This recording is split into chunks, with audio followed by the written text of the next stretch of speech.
Imagine this. 391 Navy SEALs trapped in a valley that had turned into a kill box.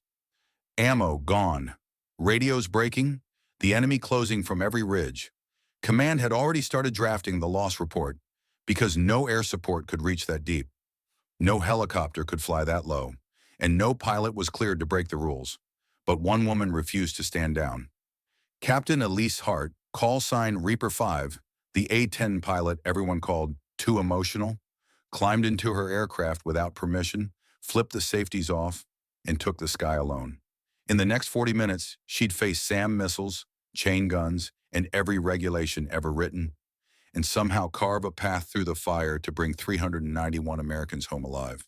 Before we start, drop a salute in the comments if you respect those who serve, and don't forget to hit that subscribe button for more untold stories of courage that never made the news. The valley was supposed to be quiet. It wasn't. 391 Navy SEALs were pinned between three ridgelines, low on ammo, radios cracked with static, and the enemy's mortars already walking closer. In the ops center at Kandahar, faces went pale as the feed turned red with warning icons. Doctrine said extraction was impossible. Command had already started drafting the loss report. But in a far corner of the base, one name still glowed on the flight roster. Captain Elise Hart, A-10 Thunderbolt II pilot, call sign Reaper 5. They said she was too emotional for combat runs. They said leadership needed steady hands. What they forgot was that steady hands are often born from shaking ones that never gave up. Hart sat alone in the briefing bay, listening to the base loudspeakers call other pilots to formation flights. She'd been grounded again by Major Nolan Briggs, her CO, officially for training redundancy. Unofficially because she asked too many questions about why air support doctrine ignored valleys like Krengal. She'd memorized those contours for months, building mental maps no one wanted. Her notebooks were stacked with ballistic math, ridgeline sketches, and highlighted danger zones marked no fly. The first mini hook tightened its grip right there, because when everyone else stopped preparing, Elise Hart was still drawing lines no one dared to cross. That morning, Briggs repeated the same order. You're not flying today. Formation work for the new kids. I need predictability. She saluted, silent, but inside something hardened.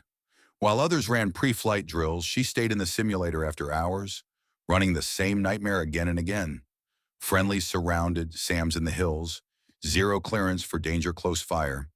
47 iterations, everyone a little tighter, everyone ending with the same voice on the radio whispering, "We're out of ammo." At 1:47 p.m., that voice stopped being simulation. The base siren tore through the afternoon heat.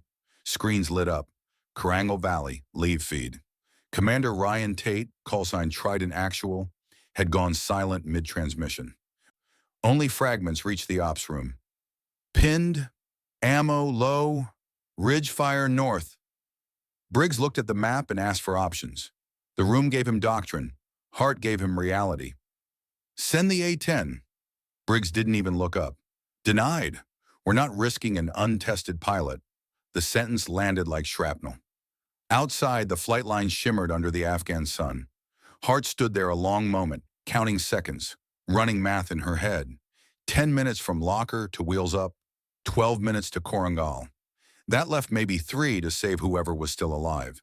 She pulled a folded letter from her pocket, the one she'd written months ago when she realized someday no one would authorize what had to be done. If you're reading this, I acted because 391 Americans were dying while paperwork argued with itself. She signed it again, this time with the date. Then she walked toward aircraft 297, already fueled, full drum of 30 Mavericks loaded. Oil, hydraulics, flares, every system checked like muscle memory. No hesitation, no audience.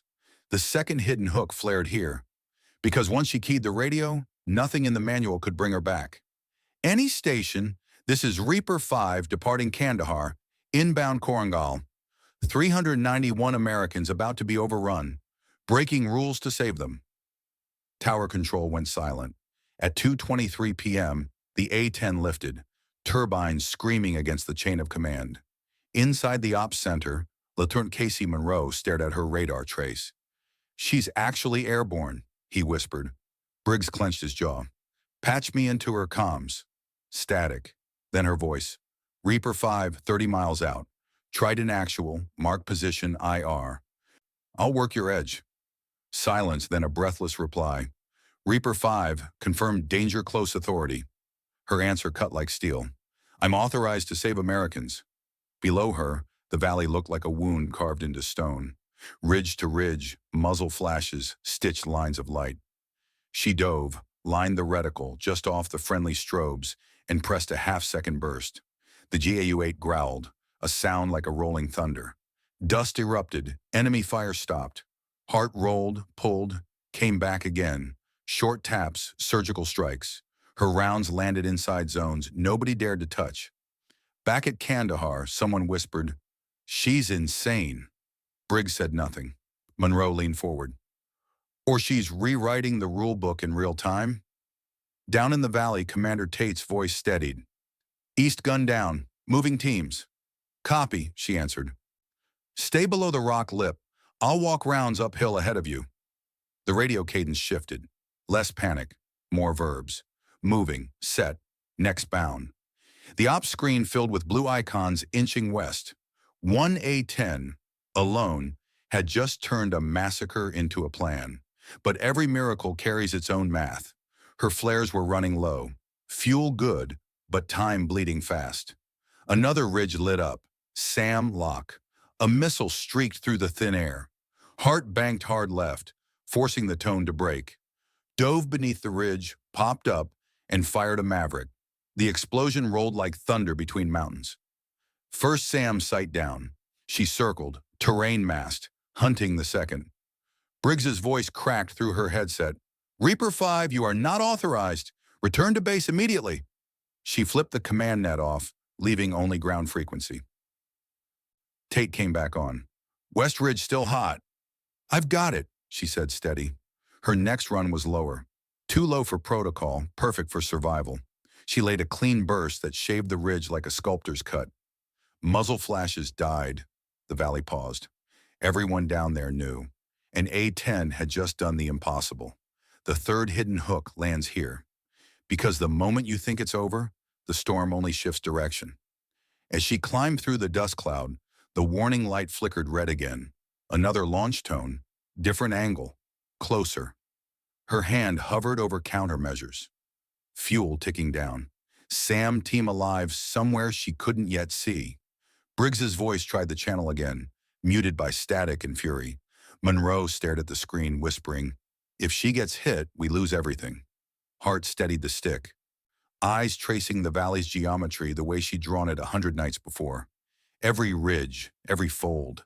She knew where that missile had to be coming from. She banked into the sun, dropped altitude till the mountains filled her canopy, and rolled inverted over the ridgeline. The missile rose to meet her. At that instant, every monitor in the ops center froze on her trajectory. The feed cut to static. For 2 full seconds, the radar screen in Kandahar went blank. No telemetry, no altitude feed, no voice. Then a burst of sound. Wind, static, breathing, and a single sentence that made the room exhale again. Reaper 5 still flying. The missile had passed just behind her tail, detonating against a ridge instead of her jet. Hart didn't celebrate. She didn't even blink. She rolled level, scanned the horizon, and locked onto the heat trace that had nearly killed her. A second Maverick roared from the pylon. The explosion lit the southern slope, and the last SAM threat vanished in fire and dust. Both sights down, she reported. Corridor opening. Commander Ryan Tate's voice came back, steadier now. Copy Reaper 5. We're moving under your cover. And with that, the rhythm of war shifted.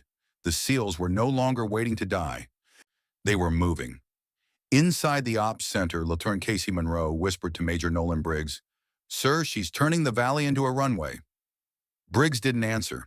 His eyes stayed fixed on the tactical display where one lone A-10 carved looping paths through enemy red markers.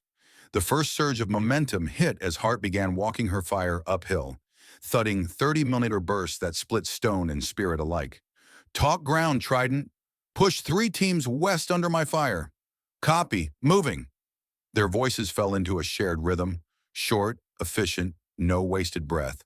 Within minutes, the radio chatter changed from panic to procedure. Set, moving, next bound. Up on the ridgelines, fighters who'd been certain of victory started hesitating, unsure where safety existed anymore. The F-16 lead came up on the net, watching from altitude. Kandahar, this is Falcon 2. We have visual on A-10 Reaper 5, placing rounds inside 25 meters of friendly strobes, either suicidal or surgical. A pause. So far, surgical. The ops room went silent again, except for the sound of a career being rewritten. The valley now looked like a chessboard under fire. Hart had turned it into geometry and instinct, cutting through crossfires, dismantling kill zones one node at a time. She fired in half-second taps, using dust clouds as concealment for the SEALs below. Each burst bought them 10 more seconds of life. Up in the air, her display flickered with fuel and ammo warnings, but her focus never broke. She was fighting not to survive, but to make sure others did. Briggs stood behind the console, voice low. She's the only asset that can do this. Colonel Simon Raines, the Inspector General, folded his arms. Then support her or write the eulogy. That line cut through everyone in the room, and it became the second turning point, because from that moment, even the rule book couldn't look itself in the mirror. Hart's next pass erased the second SAM with a terrain mass strike from below the ridge. Now the corridor wasn't just open, it was bleeding daylight. Trident actual, she called. Move west through that shallow fold. It's real. Stay in it. I'll rake the high points ahead of you. A pulse of fire zipped across stone. Enemy guns fell silent, and the SEAL team surged forward. For the first time all day, blue icons began moving across the map. But the valley wasn't finished. An enemy truck with a mounted gun crested the far ridge. Too thin for a missile, too quick for rockets. Hart dipped the nose, lined up the reticle, and tapped once. The burst hit dead center. The truck folded like paper. West High is cold, she radioed. Move east. The ops center watched in disbelief. She wasn't reacting to chaos anymore. She was conducting it. Every fire line, every call, every run played like a score she'd written years before. Then another threat, RPG offset. Hart saw the flash before the missile even launched. One flare, one tap. The shooter vanished behind a wall of dust. Tate came over the net again, voice steady but short of breath. Reaper 5, we're at the LZ fold. 2 positions still raking us. Paint 1. A faint IR wink appeared on her HUD. She split it by a body length. Paint 2. Second wink. Another burst cleaner than math. LZ is workable, Tate confirmed. Request rotors. Rotors inbound, came the reply from base. For the first time, the full weight of command moved to match her lead. In the distance, the first Chinook appeared, dragging a tail of dust through the corridor she'd carved. Hart widened her orbit, scanning for movement. 2 muzzle flashes blinked near the extraction zone. She sliced a diagonal burst across the ridge. The flashes died. The bird touched down. Chalk 1 lifting. She exhaled, scanning the ground again. Another Chinook flared in for landing, and the third hook ignited right there, because the valley wasn't done testing her. A PKM gun team shifted positions, trying to cut the second bird's ascent. Hart spotted them a half-second before they fired. 3 short bursts, precise as breath. Chalk 2 lifting. We're green. But the third helicopter was heavier, slower, its climb sluggish. From her canopy, Hart saw the shimmer of heat against stone. A new missile lock. A sharp tone filled her headset. Without thinking, she dropped altitude, cut behind the ridge, and threw countermeasures. The missile hunted heat and found only rock. She popped back up, locked the launcher team, and ended their story with a single tungsten tap. Tate's voice came again. Reaper 5, last sticks on Chalk 3 and 4. We're almost out. Copy, she said. Almost isn't out. The last enemy squad tried a desperate sprint toward the LZ, rifles high. She drew a bright short line between them and the departing Chinook. The sprint stopped. Silence reclaimed the valley. The air mission commander finally came over the net. All aboard. We are off. The last bird lifted, carrying 391 souls who'd been minutes from becoming names on a report. As the brown clouds swallowed the valley, Hart circled above it, guarding ghosts that refused to die. When she finally keyed her mic again, Her voice was calm, measured, the sound of a professional who'd done her job. Trident Actual, be advised, zero friendly KIA during exfil. There was a pause. Then Tate's voice, quiet but breaking. Reaper 5, we owe you our lives. She didn't answer. She just kept flying lazy S-turns over the valley until the last rotor disappeared into the horizon. Below her, the corridor she'd carved closed in on itself, the dust settling like a wound finally healing. Inside the ops center, no one spoke. Briggs stood there, headset in hand, eyes wet but steady. Monroe whispered, "She did it." Briggs nodded once, voice low. "Yeah, she did it." Hart checked her instruments, fuel fine. One Maverick left, gun drum light blinking. Hands steady, mind clear. She turned toward home. Kandahar, Reaper 5 RTB. Silence followed. Then Briggs's voice, rough but composed. Reaper 5 cleared direct. The runway stretched ahead of her like a question she already knew the answer to. Touchdown smooth, taxi slow, engines cooling. She opened the canopy and let the desert heat and the noise of the base rise up around her. People were waiting, mechanics, medics, clerks, even the chow hall crew. Not cheering, just standing. Silent, straight-backed, eyes locked on the jet that had just rewritten what courage meant. Briggs waited at the end of the line. No salute, not yet. He simply said, "You left without authorization." She nodded. "Yes, sir." "You violated orders." "Yes, sir." He took a long breath. "You also brought home 391 Americans without a single friendly killed." He looked down, then back at her. "You'll answer for your decisions. But today, Captain Hart," he paused, voice tight, "the only thing you'll answer is a question. Can you teach exactly how you did that?" Hart met his eyes. "Yes, sir." And in that moment, every chain of command, every page of regulation, bent quietly toward the truth, that sometimes the rules exist so someone brave enough can rewrite them. If this story reached you, if it made you hold your breath, or remember someone who never gave up, then honor their courage the simplest way you can. Subscribe for the next story, because somewhere tonight another pilot like Elise Hart is staring at a map no one else believes in, and deciding to draw the next line. The engines ticked themselves quiet. Heat rippled off the wings while a silence heavier than applause filled the flight line. For a long moment, nobody moved. Then one by one, the crews, medics, and mechanics straightened, not out of excitement, but out of something older. Respect. Hart unbuckled, slid down the ladder, and stood at attention before Major Nolan Briggs and half the senior staff. He didn't speak right away. When he finally did, his tone carried the weight of every regulation she'd just broken. "You departed without authorization." "Yes, sir." "You violated direct orders." "Yes, sir." He paused, the desert wind filling the gap. "You also brought home 391 Americans without a single friendly KIA." Every eye on the line stayed fixed as Briggs exhaled. "Captain Hart, you'll answer for your decisions, but not today. Today you answer one question. Can you teach exactly how you did that?" Hart's reply was simple. "Yes, sir." And with that, command shifted from judgment to learning. But learning never comes without a cost. The first turning pulse came days later when investigators filled briefing rooms with recorders and notepads. Colonel Simon Raines, the Inspector General, led the panel. He spoke like a man weighing truth against bureaucracy. "We need to know if this was skill or luck." Hart didn't defend herself. She demonstrated.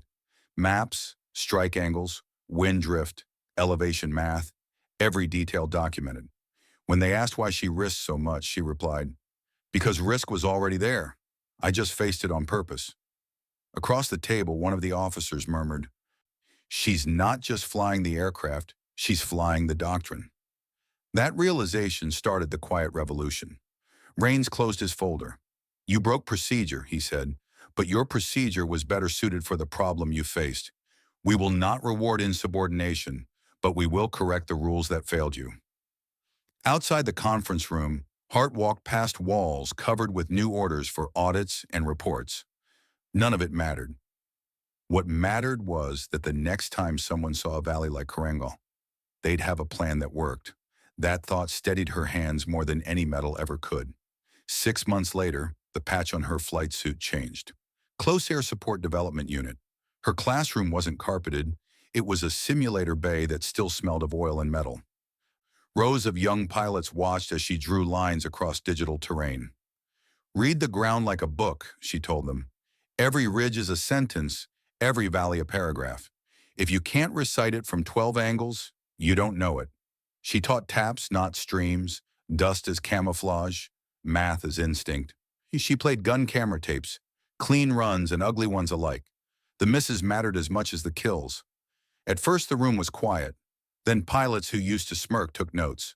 Pilots who used to lecture asked questions. Mini Hook 1 struck here.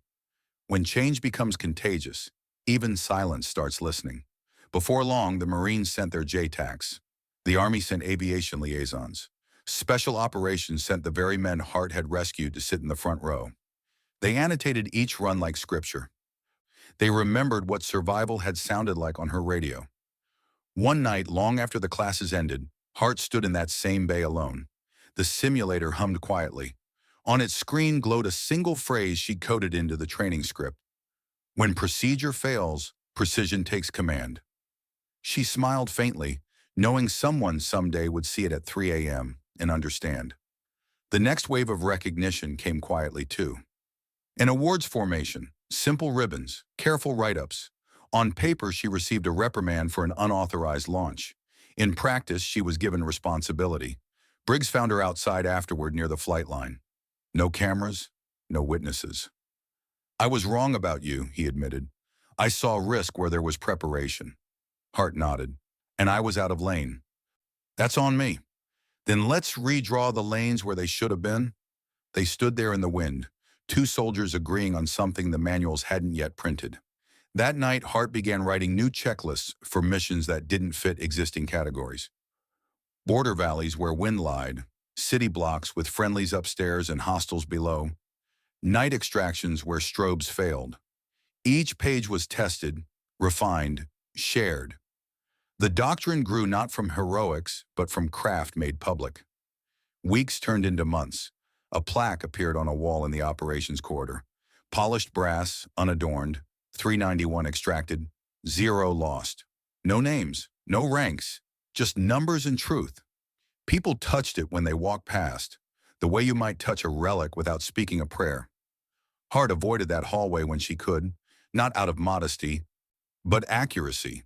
Luck had helped, so had timing, so had the men on the ground who refused to break when the sky had said no. She knew that, and she carried it like gravity. Second pulse of tension came when a new lieutenant approached her after class. "Ma'am, is it true you flew without permission?" "It's true," she said. "Would you do it again?" Hart studied him for a long time before answering. "If the math was the same, yes, but I'd rather you never have to." The room went quiet, the kind of silence that replaces fear with thought. Doctrines shift slowly, but they did shift. Minimum engagement distances turned from commandments into guidelines. Simulator syllabi added modules she'd written herself in plain, unclassified language. A-10 drivers learned to count rocks and breaths, not just waypoints and milliseconds. When new pilots asked her what technology mattered most, she always gave the same answer. "Technology is a promise, not a plan. The plan is you." Those words spread through briefings like a signature written in calm defiance. One evening, returning from a training hop, she found an unmarked envelope on her desk. Inside, a challenge coin, a patch, and a single handwritten line. "You showed up." No signature, no address. Just proof that the story had kept traveling, unseen but alive. The last sequence began at sunset. Hart taxied in from another flight, the runway glowing gold. She powered down, climbed out, and was met by the line crew. Grease on their sleeves, sun in their eyes, they grinned like they'd seen a ghost return home. The chief wiped his hands on a rag and said the only words that mattered. "Ma'am, it's good to know, if we ever get pinned bad, you've already been where the map stops." For a moment she didn't speak. She looked past him at the horizon where the mountains cut the light, the same shape she'd once memorized in secret. Then she smiled, quiet and sure. "The map never stops," she said. Sometimes someone just has to draw the next line. Back in her quarters, the letter she'd written before launching still sat in a drawer. She unfolded it, added one final sentence in her precise handwriting. Because courage isn't breaking rules. It's knowing which ones were never meant to save lives in the first place. She folded it again, placed it beside the patch from her unit, and turned off the light. Somewhere outside, engines roared, another sortie launching into the dark. Hart listened to the sound fade until it blended with memory. The low, steady heartbeat of the GLU-8, the pulse of a valley that refused to die. And though the world would call her a hero, she knew better. She hadn't drawn the line for glory. She'd drawn it so others could find their way back home. The brass plaque in the hallway caught the last light of day. 391 extracted, 0 lost. It gleamed softly like a promise still being kept. Screen fades to black. Static hums. Then one final voiceover. Low, steady, resolute. Skill married to courage can turn a tomb back into a road home. Remember that the next time the map ends. The night was quiet again at Kandahar. Engines cooled in their bays, and the desert wind moved like slow breath across the tarmac. From her window, Captain Elise Hart could see the brass plaque on the wall of the hangar glinting under floodlights. 391 extracted, 0 lost. She wondered how long that number would stay untouched. The first pulse came with a knock. A courier, dust on his boots, orders in his hand. A new valley, new coordinates, different name, same trap. A forward team pinned, 2 helicopters down, comms shredded. Briggs' signature at the bottom, advisory only. She smiled at the wording. Advisory, as if any pilot who'd flown through hell could stand on the sidelines. She slid the orders beneath her notebook and opened a clean page. Lines of terrain, crosswinds, probable SAM zones. Her pen moved like instinct. Every line she drew sounded like memory breathing again. Every ridge she traced looked like Krangal reborn. Outside, the rumble of turbines built slowly, and she felt the same old question crawl up her spine. What happens when the map ends again? The next morning, she walked the line with her new trainees. Young pilots, faces sharp with ambition and fear, followed her eyes as she checked each aircraft. Don't worship the jet, she told them. Respect it. It does exactly what you tell it to. Nothing more, nothing less. They listened like she was gravity speaking. One of them, Lieutenant Vargas, asked quietly, "Ma'am, what if command says no?" Hart stopped, looked him square in the eyes. "Then you ask yourself if the order protects people or protects paperwork." The hangar went still. Every pilot there understood more in that one sentence than in months of lectures. That moment was the first flicker, the reminder that courage can be taught, but conviction is caught like fire. By mid-year, her doctrine had a name. Dynamic close support. It spread through commands like rumor first, then respect. Even those who once doubted her now used her checklists. She watched quietly as instructors quoted her own lines back to her during simulations, never realizing she stood in the doorway listening. Then came the second surge. Briggs summoned her to the briefing room. Colonel Rains already waiting. Satellite imagery filled the screen. Another valley, narrower, steeper, worse. Hart folded her arms. "You're asking permission this time," she said. Briggs shook his head. "We're asking for leadership." She didn't answer immediately. Instead, she looked at the terrain and saw the ghosts of every rule she'd once broken. "I'll fly it," she said finally, "but not alone." When she left that room, the mission belonged to the doctrine she'd built. 5 pilots, 1 strategy. Not rebellion anymore, just evolution. That night, she found herself back on the runway long after the crews had gone.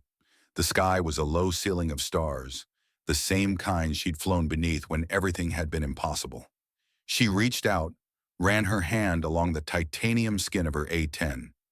Cold metal, warm memory. She thought of Commander Tate's last transmission, of the silence that followed, of how the word alive had never sounded heavier. She thought of the faces she'd never met but had fought for anyway. Her chest ached, not from pride but from the weight of continuity, because courage, once shown, demands to be kept alive. The third build of tension came quietly. A sudden radio call in the middle of the night. Training sortie inbound. Landing lights malfunction. Two young pilots off course. She ran to the tower barefoot, headset on, scanning radar. Tower, this is Hart. I have them. Guided them in with calm words, mile after mile. Breath steady, tone even. Ease left, level wings. You're on glide path. The first jet touched down safe, then the second. The controller beside her exhaled. Ma'am, you didn't even flinch. Hart smiled faintly. I had good teachers, she said, but they both knew she'd been the teacher all along. When dawn came, she walked past the brass plaque again. A new line had been etched beneath the old one. Doctrine revised, lives saved countless. She stopped, fingertips grazing the letters. For the first time, she felt peace instead of memory. The sound of engines warming somewhere behind her carried through the air. New pilots, new chances. She turned toward the flight line, sunlight catching the worn patch on her sleeve.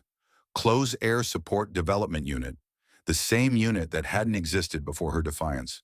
One of the younger maintainers jogged up, clipboard in hand. Captain Hart, the new guys keep saying you turned a tomb into a road home.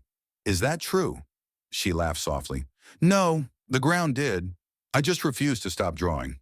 He nodded, not fully understanding, but someday he would. She climbed into her jet one last time that morning, not for battle, but for a test flight.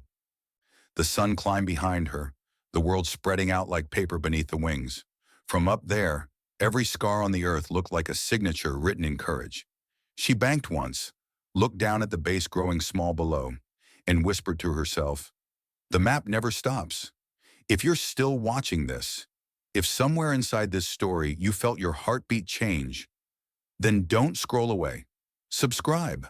Not for algorithms, not for numbers, but for the people whose names never make the screen.